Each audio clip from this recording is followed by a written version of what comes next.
दोस्तों नमस्ते, मैं सुशील कुलकर्णी। आप देख रहे हैं एनालाइजर न्यूज हिंदी। दोस्तों, अक्सर हमने देखा है कि महाराष्ट्र में जब भी ईडी, इनकम टैक्स या सीबीआई कार्रवाई करती है तो कहा जाता है कि ये भारतीय जनता पार्टी द्वारा किया गया षड्यंत्र है या केंद्र की भारतीय जनता पार्टी की सरकार अपने विपक्ष दल के नेताओं को अंदर डालने के लिए ये सब कार्रवाई कर रही है। जब जब भी किसी पार्टी को तोड़ना होता है तो लोग ऐसी ही कार्रवाई करते हैं, ऐसा कहा जाता है। लेकिन क्या सच में ऐसा है? हाल ही में आज ही में जो कार्रवाई हुई है ईडी द्वारा, वो कार्रवाई क्या है, ये समझ लेना बहुत जरूरी है। लगभग मुंबई में 15 या 16 जगह पर ईडी की कार्रवाई हुई है और इन कार्रवाइयों में बहुत सारे डॉक्यूमेंट्स ईडी के हाथ में आ रहे हैं। सब लोग कुछ नहीं मिलेगा, कुछ नहीं मिलेगा, यही बात कर रहे हैं, लेकिन लग रहा है ऐसे कि ईडी के हाथ कुछ तो लगा है और उसकी कड़ियां ढूंढने के लिए ईडी ये सब कार्रवाई कर रही है। 16 जगह पर ईडी ने रेड किए हैं, 16 जगह पर कई कनेक्शंस ढूंढे जा रहे हैं। हाल ही में ऐसा ही लग रहा है ऐसे देख के कि 2 व्यक्तियों के नाम चर्चा में हैं। नाम जरूर 2 व्यक्तियों के हैं, लेकिन संबंध इनका कई लोगों के साथ है। नाम चर्चा में आ रहे हैं। एक शिवसेना के नेता है सूरज चौहान, इनका नाम आ रहा है, जो उद्धव ठाकरे या आदित्य ठाकरे के बहुत करीबी है। दूसरा नाम है एक अधिकारी का, संजीव जायसवाल, जिनका नाम है, और साथ ही साथ कई मामले सामने आ रहे हैं। ये जो कई मामले हैं, ये कई मामलों की शुरुआत हो जाती है भारतीय जनता पार्टी के मुंबई अंधेरी के विधायक अमित साटम से। मतलब अमित साटम हर बार लगातार एक ही मांग करते आए हैं कि बीएमसी में हुए घोटालों को खंगाला जाए। यहां तक कि अमित साटम ने मांग भी कर डाली थी कि एसआईटी की इंक्वायरी हो। अमित साटम लगातार ये मांग करते आए हैं। बता दूं, 2014 और 2019 ये 2 टर्म में अमित साटम विधायक बन चुके हैं अंधेरी से। यही अमित साटम 2017 में मांग कर रहे थे कमला मिल में आग लगने के बाद। याद होगा आपको, 24 दिसंबर 2017 में कमला मिल को आग लगी थी। इन्होंने मांग की थी कि ऐसे ही कई कारनामे हैं बीएमसी के जिसके कारण ऐसी दुर्घटनाएं होती है। 50,000 करोड़ का घोटाला अमित साटम ने उस वक्त आरोप किया था, 17 में भी, तबकि 19 में सरकार नहीं बनी थी, सरकार का मामला नहीं चल रहा था, तब यह आरोप लगाया था।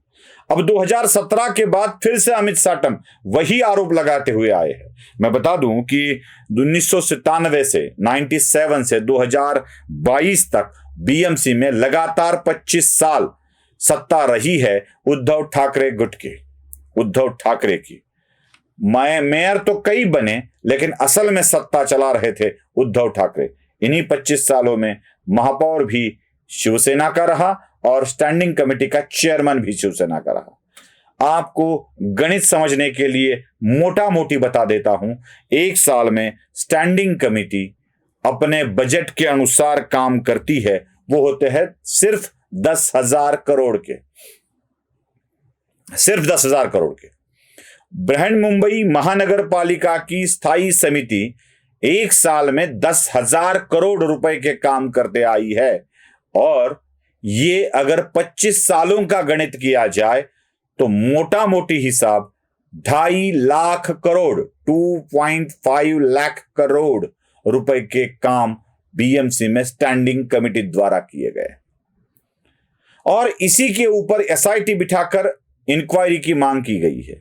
बता दूं कि हाल ही में जब कैग ने परीक्षण किया था बीएमसी के कामों का, तो उसमें कई घोटाले पाए गए थे, कई घोटाले पाए गए थे।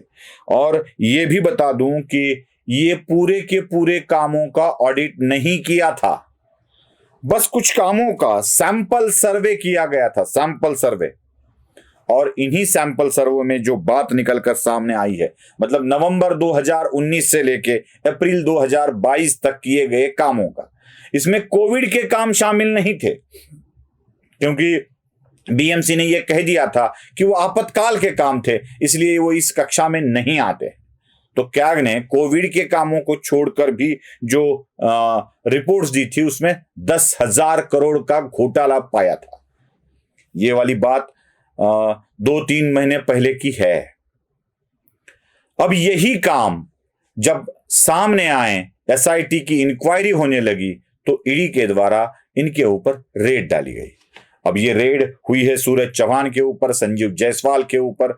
नाम तो 2 ही सामने आ रहे हैं, लेकिन असल में कई नाम इसमें छिपे हुए हैं।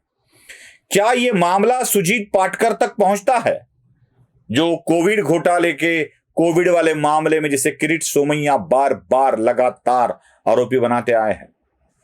क्या इसमें श्रीधर पाटणकर वाला मामला भी शामिल है? क्योंकि चतुर्वेदी, नंदकिशोर चतुर्वेदी जो नहीं मिल रहे हैं, जिनको ढूंढने की बार बार कोशिश की जा रही है, क्या नंदकिशोर चतुर्वेदी वाला मामला भी इसमें है? क्या इसमें उद्धव ठाकरे के वो 5 लोग भी है, आदित्य ठाकरे के, माफ कीजिएगा, जिनके काम शामिल है? क्योंकि इसमें कोविड वाला मामले पर भी रेड हो रही है और इंक्वायरी हो रही है। लाइफलाइन जो कंपनी है उनकी, उस कंपनी के कामों को, उनके दिए गए भुगतानों की भी जांच हो रही है। अब मुंबई के कोविड घोटाले, मुंबई के रस्ते घोटाले, मुंबई के सब घोटाले में जितनी संपत्ति जमा की गई है, उन सारी संपत्तियों की जांच अभी चल रही है। और यही जांच एयू के गले की हड्डी शायद बनने जा रही है। और ये सारे एयू नाइट लाइफ क्लब के मेंबर्स हैं। इन्हीं मेंबर्स पर कई मामलों पर उंगली उठाई जाती है, कई मामलों में, चाहे वो गुनाह वाले हो, मतलब फौजदारी किस्म के हो, या कुछ और रकम वाले किस्म के हो, या भ्रष्टाचार के हो, सारे मामलों में इन्हीं के ऊपर उंगली उठाई जाती है और इन्हीं लोगों के ऊपर ये कार्रवाई हो रही है। अब ईडी ने शिकंजा कसना शुरू कर दिया है।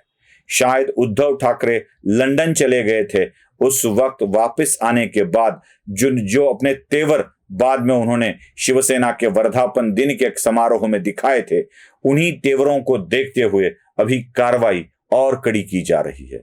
क्योंकि कुछ भी करे, ये तो गाली दे ही रहे हैं, व्यवस्था को गाली दे रहे हैं, व्यवस्था को आरोपी के कटघरे में खड़े कर रहे हैं। उद्धव ठाकरे के तेवर बदलते नहीं दिख रहे हैं और इसी के कारण उद्धव ठाकरे और उनके बेटे के करीबी लोगों के ऊपर यही कार्रवाई होती नजर आ रही है। कहा जाता है कि अगर अपना घर शीशे का हो तो लाइट बंद करके कपड़े बदलने चाहिए, और दूसरे के घर पर पत्थर नहीं फेंकने चाहिए, क्योंकि दूसरे ने एक भी पत्थर फेंका तो घर चकनाचूर होने का अधिक खतरा रहता है।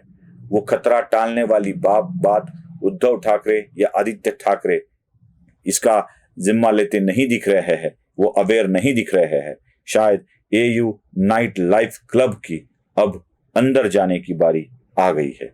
आपको क्या लगता है? कमेंट बॉक्स में जरूर कहिए। नमस्ते।